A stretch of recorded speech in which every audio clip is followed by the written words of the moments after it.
Nega qayg'uryapsan? Allohdan xayrlisini so'ragan sen emasmiding? Ko'rmayapsanmi, xayrsizlarni uzoqlashtirdi sendan. Ha, ayriliqlar og'irlik. Ha, ketganlar senga yaqin bo'lgan. Lekin har ketgan yo'qotish emas.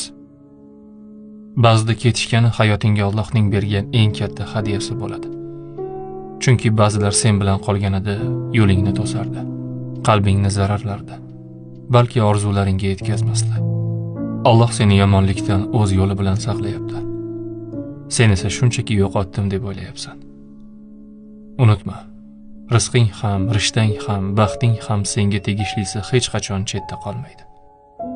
Faqat sabr qil, shubhalanma, o'zingni yomon ko'rma. Nega aynan men dema, balki shu men uchun xayrli deb o'yla. Seni Alloh yaratgan. Demak, u sendan yaxshiroq biladi. Kim qolishi, kim ketishi kerakligini.